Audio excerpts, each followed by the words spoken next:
ஆண்டவராகிய இயேசு கிறிஸ்துவுக்குள் மிகவும் அதிகமாய் நேசப்படுகிறவர்களே, மீண்டுமாக இந்த நவம்பர் மாதம் 11ஆம் நாள், இந்த 11ஆம் மாதத்தில் உங்களை சந்திப்பதில் மிகுந்த மகிழ்ச்சி அடைகிறோம். இந்த காலை நேர இறை தியானத்தை ஆரம்பிக்கலாம். நமது ஆரம்பம் பிதா, குமாரன், பரிசுத்த ஆவியின் நாமத்தில் உள்ளது. ஆமேன். ஜெபிப்போம். துதிகளின் மத்தியிலே மகிமையோடு வீற்றிருக்கிற எங்கள் அன்புள்ள ஆண்டவரே, எங்கள் ராஜாதி ராஜாவே, கர்த்தாதி கர்த்தாவே, இந்த ஆசீர்வதிக்கப்பட்ட மனமகிழ்வான ஆண்டவரே, காலை வேலைக்காக நன்றி சொல்லுகிறோம். கடந்து போன இரவிலே எங்களோடு இருந்து எங்களையும் என்னுடைய குடும்பத்தாரையும் ஆண்டவருடைய பணிகளையும் பயணங்களையும் ஆசீர்வதித்தேன்.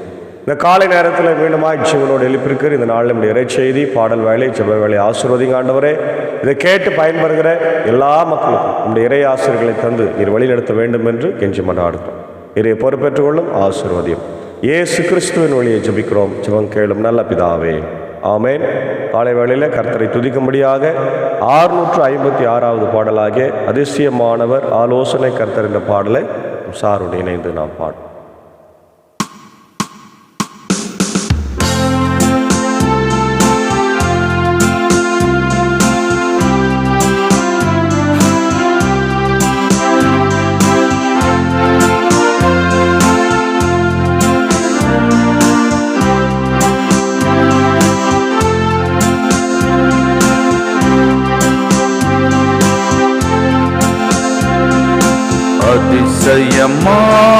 அதிசயமானவர் ஆலோசனை கர்த்தர், இம்மானுவேல் என் ஏசுரட்சகர், ஏசுரட்சகர் என் ஏசுரட்சகர், ஏசுரட்சகர் என் ஏசுரட்சகர். அதிசயமானவர் ஆலோசனை கர்த்தர், இம்மானுவேல் என் ஏசுரட்சகர், ஏசுரட்சகர் என் ஏசுரட்சகர், என் ஏசுரட்சகர் என் ஏசுரட்சகர்.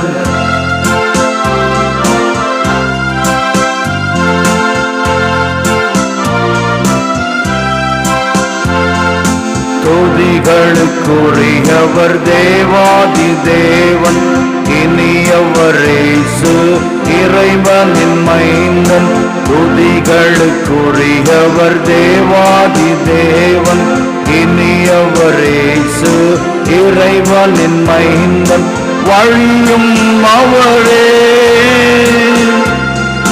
ஜீவனும் அவரே,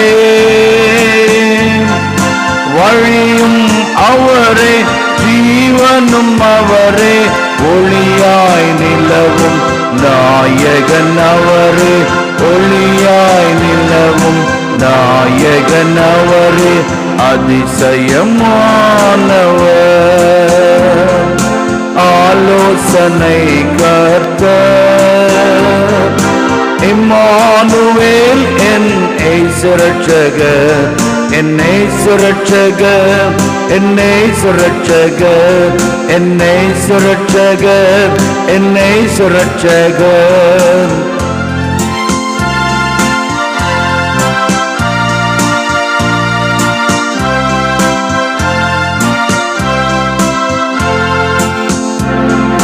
மீட்பரும் அவரே, மேய்ப்பரும் அவரே, மேசியா தாமே, மேய்ச்சரும் அவரே, மீட்பரும் அவரே, மேய்ப்பரும் அவரே, மேசியா தாமே, மேய்ச்சரும் அவரே. சத்திய சீலர், சமாதான தலைவர், சத்திய சீலர், சமாதான தலைவர், நித்திய வாழ்வின் பாதையும் அவரே, நித்திய வாழ்வின் பாதையும் அவரே. அதிசயமானவர் ஆலோசனை கர்த்தர், இம்மானுவேல் என் ஏசுரட்சகர், என் ஏசுரட்சகர், என் ஏசுரட்சகர், என் ஏசுரட்சகர், என் ஏசுரட்சகர். அதிசயமானவர்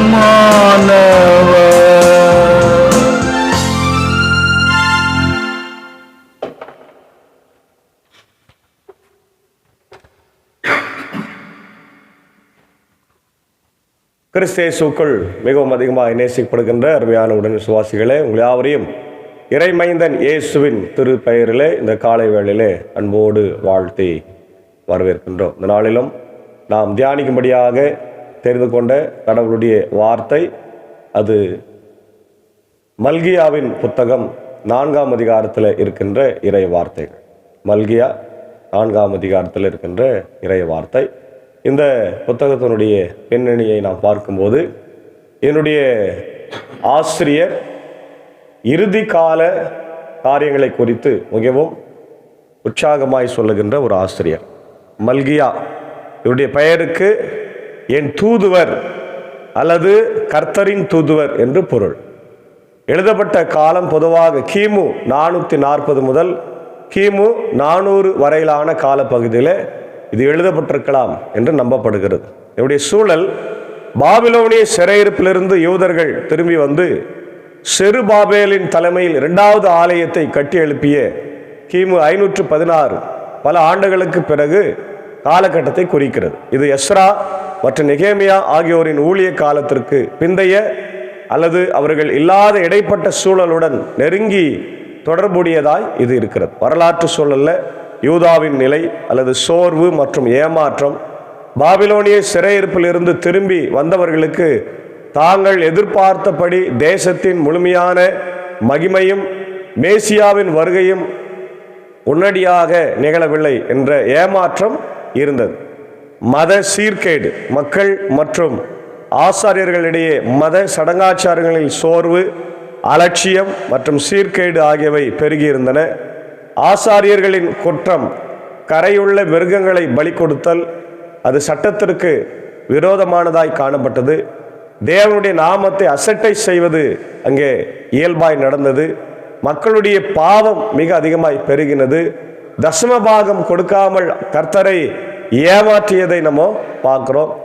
அந்நிய தேசத்து பெண்களை திருமணம் செய்து அவர்களோடு உறவு கொள்வது மிகப்பெரிய துரோகமாக கடவுளுக்கு அதை பார்க்கப்பட்டது.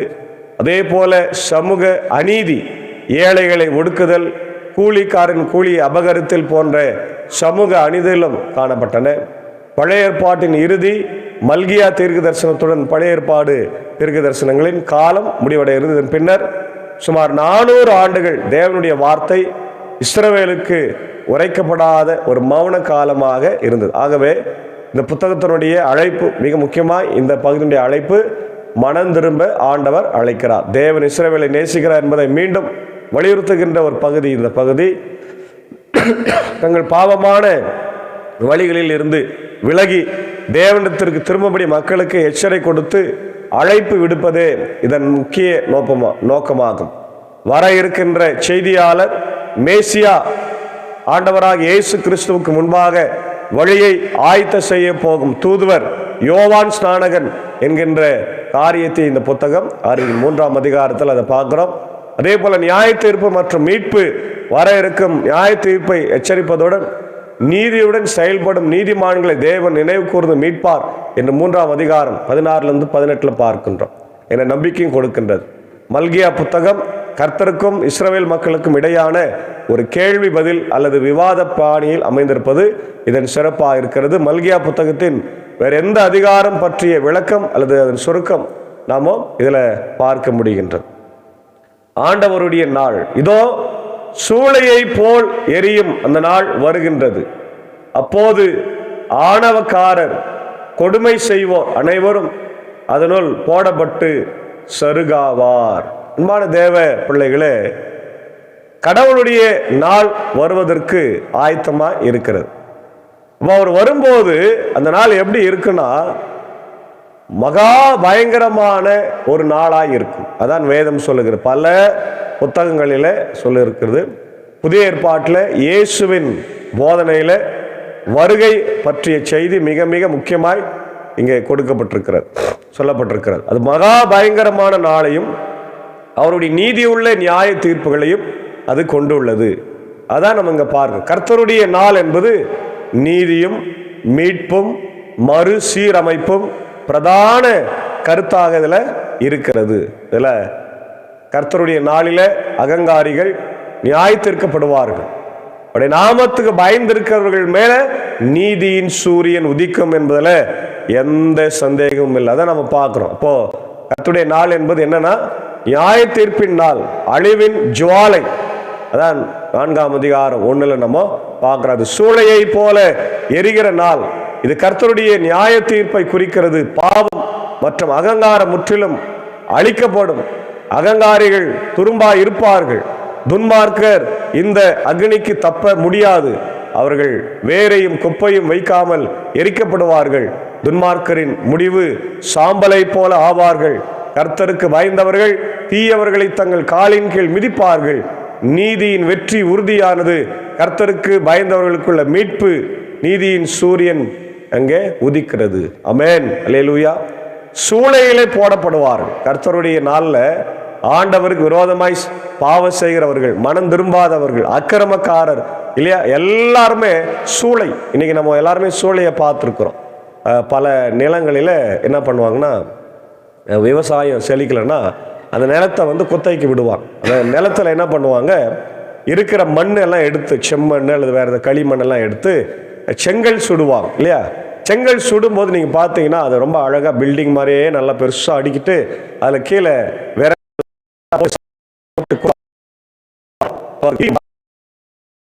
எரியும் போது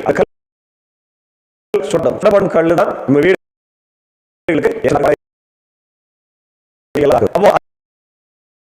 அந்த சூளையில விறகை போல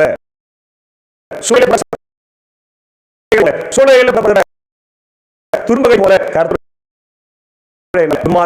துன்மார்க்கர்கள் இருப்பார்கள் என்பது கர்த்தருடைய வார்த்தை. ஆமென், அல்லேலூயா. அப்ப நம்ம பயப்படலாமா? நீதிமான்கள் ஏங்க பயப்படணும்? ஆண்டவருக்கு பயந்து வாழ்றவங்க பயப்பட வேண்டிய அவசியமே இல்லை. நம்ம நெஞ்சை நிமிர்த்தி கொண்டு நிற்கணும். நம்ம நெஞ்சை நிமிர்த்து கொண்டு நிற்க முடியவில்லை என்றால் நாம் பாவம் செய்திருக்கிறோம் என்ற அர்த்தம் இல்லையா? அப்போ இந்த பாவத்திலிருந்து நீ விடுபட வேண்டும் என்றால் ஆண்டவருடைய சமூகத்துக்கு முன்பாக உன்னை தாழ்த்தி நீ மனம் திரும்ப வேண்டும். அதற்கான அழைப்பு தான் இந்த நாளில் அழைப்பு. அதான் சொல்றார், கயவர்கள் அழிந்து போவார்கள், நீதியின் சூரியனை போல ஆண்டவருடைய பிள்ளைகள் இருப்பார்கள். அதான் சொல்றார், வரப்போகும் அந்த நாள் அவர்களுடைய வேரைய கிளையை விட்டு வைக்காது, முற்றிலும் சுட்டெரித்து விடும் இல்லையா. வேறு கிளை, இப்போ மரத்தை வெட்டி போற எல்லாத்தையும் வெட்டி போட்டுருவாங்க என்கின்றார் படைகளின் ஆண்டவர். ஆனால் என் பெயருக்கு அஞ்சி நடக்கிற உங்கள் மேல் நீதியின் கதிரவன் எழுவான், அவனுடைய இறக்கைகளில் நலம் தரும் மருந்து இருக்கும், நீங்களும் தொழுவத்திலிருந்து வெளிவரும் கொளுத்த கன்றுகளைப் போல துள்ளி ஓடுவீர்கள், நான் செயலாற்றும் அந்நாளில் கொடியோரை நீங்கள் நசுக்கி விடுவீர்கள், அவர்கள் உங்கள் உள்ளங்காலுக்கு அடியில் சாம்பலை போல் ஆவார்கள் என்கின்றார் படைகளின் ஆண்டவர். பார்த்தீங்களா? அப்போ ஆண்டவருக்கு பயந்து வாழுகிற மக்கள், அவர்கள் மேல நீதியின் சூரியன் உதிப்பார். அல்லேலூயா, பிரைஸ் தி லார்ட். இனி நான் இருளிலே வாழ்வது இல்லை, நாம் வெளிச்சத்தின் பிள்ளைகளாய் இருக்கின்றோம். அன்பான தேவ பிள்ளைகளே, கர்த்தர் நமக்கு பெரிய ஆசீர்வாதத்தை தருகிறார். பார்த்தீங்களா? ஆண்டவருக்கு பயந்து வாழும்போது, அவர் வழிகளில் நடக்கிற போது, அவருடைய சட்டத்தை காக்கிற போது, நீதியோடும் நியாயத்தோடும் தர்மத்தோடும் மனசாட்சியோடும் ஆண்டவருக்கு பயந்து நடக்கிற பிள்ளைகளுக்கு என்ன கிடைக்கும் என்று நீங்க கேட்டீங்க இல்லையா? பல நேரங்களில் ஆண்டவர்கிட்ட நம்ம கேட்டிருப்போம், ஆண்டவரே நான் நியாயமா நடக்கிற எனக்கு நன்மை வரலையே, ஆனால் கெட்டவனா நடக்கிற என் சகோதரன், கெட்டவனா நடக்கிற என் அருமையான மக்கள் எல்லாம் இன்னைக்கு நிறைய ஆசீர்வாதங்களை பெறாங்களேன். ஆனால் இன்னைக்கு ஆண்டவர் சொல்றார் பாருங்க, அந்த ஆசீர்வாதம் எல்லாம் அவங்களுக்கு உலகத்தோடு போயிடும். நமக்கு ஆண்டவர் கொடுக்கிற ஆசீர்வாதம் பரலோகத்தின் ஆசீர்வாதம். ஹல்லேலூயா. கவலையே படாதே, நீங்கள் நீதியின் சூரியனை போல இருப்பீர்கள். நீதியின் சூரியன் உங்கள் மேல் உதிக்கும், நீங்கள் வெளியிலே செல்லுகிற கொழுத்த கன்றுகளைப் போல வளர்வீர்கள், அவர்களை எல்லாம் உங்க காலடியில போட்டு நீங்க மிதிப்பீங்க என்று ஆண்டவர் சொல்லுகின்றார். அடுத்து பார்க்கிறோம், ஓரேபு மலையில இஸ்ரவேலர் அனைவருக்கென்றும் என் ஊழியராகிய மோசேக்கு நான் கட்டளையிட்டு அருளிய நீதி சட்டத்தையும் நியமங்களையும் நீதி நெறிகளையும் நினைவிற்கு கொண்டு வார்கள். இதோ பெரியதும் அச்சத்தை தோற்றுவிப்பதுமான ஆண்டவரின் நாள் வருமுன் இறைவாக்கினர் எலியாவை நான் உங்களிடம் அனுப்புகிறேன். நான் வந்து உலகை சபித்து தண்டிக்காதபடி அவர் பெற்றோரின் உள்ளங்களை பிள்ளைகளிடத்திலும் பிள்ளைகளுடைய உள்ளங்களை பெற்றோரிடத்திலும் திருப்புமாறு செய்வார். அதாவது நியாயப்பிரமாணத்தை ஃபாலோ பண்ணும்படி செய்யுங்க. மோசேக்கு கொடுத்த நியாயப்பிரமாணம் கடவுள். அதே போல் நான் என் தூதனை அனுப்புகிறேன், அவர் எலியாவா இருப்பார். எலியாவின் ஆவியை பெற்றவர் யார்? யோவான் ஸ்நானகன். அவர் ஆண்டவரை பற்றி அறிவிக்கிறார். அவர் என்ன செய்வாரா? பிள்ளைகளுடைய மனதை பெற்றோருக்கும் பெற்றோரின் மனதை பிள்ளைகளுக்கும். அப்படின்னா என்ன அர்த்தம்னா, இன்னைக்கு பெற்றோர்கள் பிள்ளைகள் என்ன பண்றாங்க? முரண்பாட்டோடு தான் இருக்கிறாங்க. அப்பா அம்மா சொன்னா யாரும் கீழ்ப்படுகிறதில்லை இல்லையா? பிள்ளைகளுக்கு பெற்றோர்கள் விரோதமா, பெற்றோர்கள் பிள்ளைகளுக்கு விரோதமா இருக்கின்ற அந்த காரியங்கள் எல்லாம் வாய்க்காமல் போகும். அதான் சொல்ல, நாமத்துக்கு பயந்திருக்கிற உங்கள் மேல் நீதியின் சூரியன் உதிக்கும். இது இயேசு கிறிஸ்துவே அதனுடைய வெளிச்சமாய் இருக்கிறார். நியாயம் மற்றும் மீட்பின் மூலமாக முன்னறிவிக்கின்ற காரியம். லூக்கா 1:78-79 நம்ம பார்க்கலாம். சட்டைகளின் கீழே ஆரோக்கியம் இருக்கும் மீட்பு, சரீரம் மற்றும் ஆவிக்குரிய குணப்படுதல், விடுதலையை இது குறிக்கிறது. விடுதலையின் மகிழ்ச்சி, கொழுத்த கன்றுகளைப் போல வளர்வீர்கள். நியாய தீர்ப்பிலிருந்து விடுதலையானவர்களின் மகிழ்ச்சி மற்றும் செழிப்பை இது குறிக்கிறது. கூண்டு திறந்த பின் துள்ளி குதித்து ஓடும் கன்றுக்குட்டியை போன்ற ஒரு சந்தோஷம். எதிர்காலக்கான கட்டளைகள் மல்கியா 4:4-6 மோசேயின் பிரமாணத்தை நினைவு கூறுங்கள். கர்த்தருடைய நியாயத்தீர்ப்பு நாள் வருவதற்கு முன்பு அவருடைய பிள்ளைகள் அவருடைய வார்த்தைக்கு திரும்பி கீழ்ப்படிய வேண்டும். பழைய உடன்படிக்கையின் முக்கியத்துவம் மோசேயின் நியாயப்பிரமாணத்தை நினைவு கூறுகிறது. பரிசுத்த வாழ்க்கைக்கு அது வழிகாட்டுகிறது. எலியா தீர்க்கதரிசியின் பணியை பற்றி இங்க பார்க்கிறோம். அது ஆண்டவருக்கு முன்னோடியாய் அவர் அந்த ஆவியை பெற்ற யோவான் ஸ்நானகன் வந்தார். வருபவரின் முன்னோடி கர்த்தரின் மகா பயங்கரமான நாள் வருவதற்கு முன்பாக எலியா தீர்க்கதரிசி அனுப்பப்படுவார். இது யோவான் ஸ்நானகரில் நிறைவேறுகிறது. மத்தேயு 11:13-14. இருதயத்தை திருப்புகிறார். அவர் பிதாக்களின் இருதயங்களை பிள்ளைகளிடத்திலும் பிள்ளைகளின் இருதயங்களை பிதாக்களிடத்திலும் திருப்புவார். இது மறுசீரமைப்பு மற்றும் சமாதான பணியை குறிக்கிறது. சங்காரத்தில் இருந்து பாதுகாப்பு. இருதயம் திரும்பாத பட்சத்தில் பூமி சாபத்தினால் அடிக்கப்படும். எனவே குடும்ப மறுசீரமைப்பு மிக முக்கியம். இப்போது நாம் என்ன செய்ய வேண்டும் என்பதை கர்த்தருடைய வாழ்க்கையில இந்த வார்த்தையின் வழியாக நம்ம கேட்டிருக்கிறோம். அன்பான தேவ பிள்ளைகளை, நாம் இதன்படி வாழ்ந்தால் நிச்சயமாக ஆண்டவர் நமக்கு மிகப்பெரிய ஆசீர்வாதத்தை தருவார் என்பதில் எந்த சந்தேகமும் இல்லை. ஆகவே இந்த நேரத்தில் கேட்ட வார்த்தைகளுக்கு ஏற்ப நம் நடக்கும்படியாக ஆண்டவர் நமக்கு உதவி செய்வார். ஆங்கிலத்தில் நம்ம பார்க்கிறோம். இந்த மல்கியாவை குறித்து த ரிஃபைனர்ஸ் ஃபயர் என்ற தலைப்பு கொடுக்கப்பட்டிருக்கிறது. The prophets message, Malachi's final words to Israel, urging them to prepare for the Lord's coming. Theme: the refining fire of God's judgment and purification. The day of the Lord. Malachi 4:1-3. The coming judgment. The day of the Lord will bring destruction to the wicked. The refiner's fire, God's refining fire, will purify and refine His people. The ultimate victory, the righteous will triumph over the wicked. Remembering God's law, the importance of Scripture. Remembering God's law is crucial for living a godly life. The need for obedience. God's people must obey His commands. The consequences of disobedience. The disobedience leads to judgment and refining fire. The coming of the prophet Elijah. The prophet Elijah will come to prepare the way for the Lord.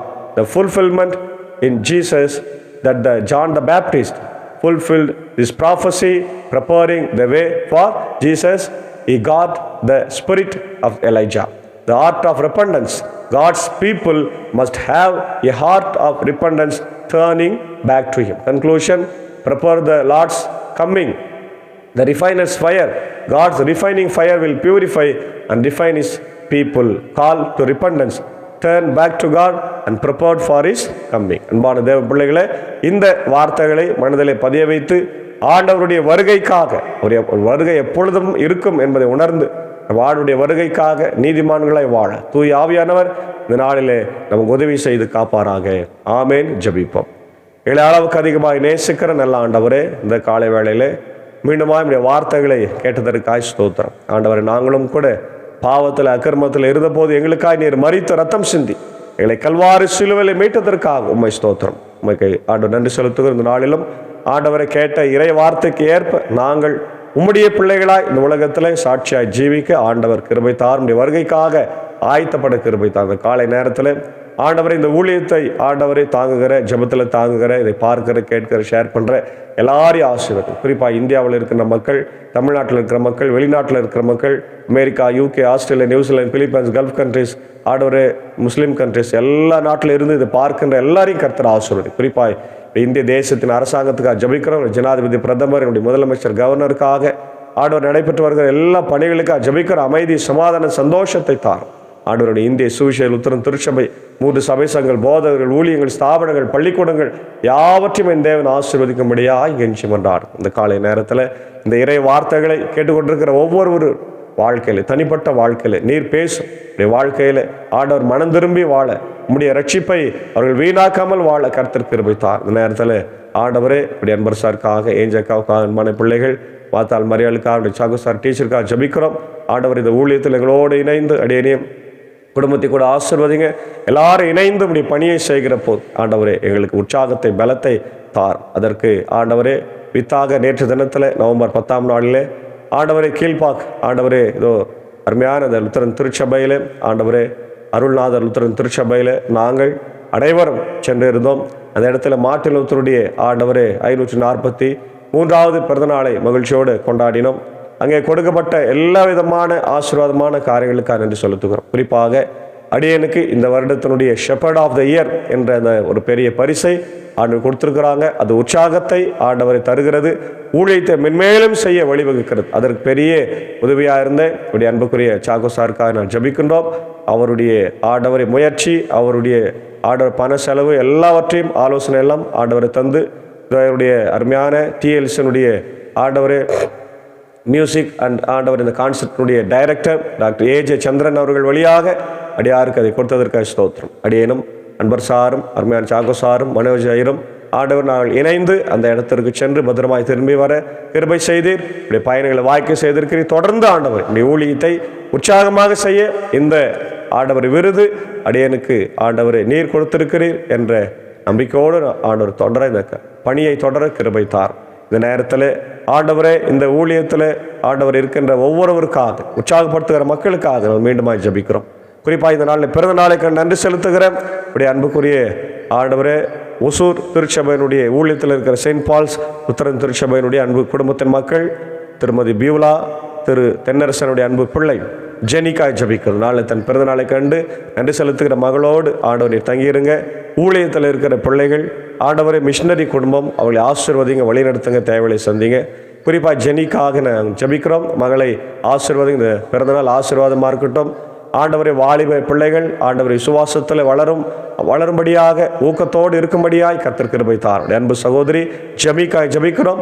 ஆண்டவர் பிள்ளைகளை ஆசீர்வதி, Jenny இருவரையும் ஆசீர்வதித்து வழிநடத்தி உடைய பிள்ளைகளாக எடுத்து பயன்படுத்தும். உடைய பெற்றோர்களாகிய உடைய பியூலாக்காவையும் தென்னர் சன்னனையும் ஆசீர்வதிங்க.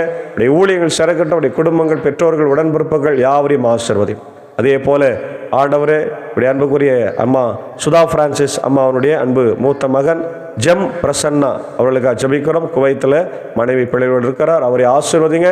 இந்த பிறந்தநாள் அவருக்கு ஆசீர்வாதமாக இருக்கட்டும். நேற்று தினத்தில் அவருடைய சுதா பிரான்சிஸ் அம்மாவுக்கும் ஆண்டவரே விருது ஆண்டவர் கொடுக்கப்பட்டிருக்கிறது. சிறந்த ஆண்டவரே பாடல்கள் என்ற அந்த விருது ஆண்டவர் அவர்களுடைய உழைப்பையும் அங்கீகரித்திருக்கிறார்கள். அதற்காக நன்றி சொல்லுகிறோம். அவரையும் அவருடைய அன்பு கணவர், அன்பான பிள்ளைகள், மருமக்கள், பேர பிள்ளைகள் யாவரையும் ஆசீர்வதிராஜம். அதே போல குன்னூர் பகுதியைச் சேர்ந்த ஊட்டியில் இருக்கின்ற திருமதி பிரியா இமானுவேல் அவர்களுக்காக உடைய கணவர், பிள்ளைகளுக்காக ஜபிக்கும். இந்த பிறந்தநாள் அவர்களுக்கும் ஆசீர்வாதமாக இருக்கட்டும்.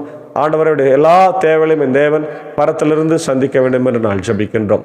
தொடர்ந்து நாளில் பிறந்தநாளை, திருமண நாளை காணுகின்ற யாவரையும் ஆண்டவரே பலவீனமாய் சுகவீனமாய் படுக்கையில் இருக்கிற யாவரையும் ஆசீர்வதி.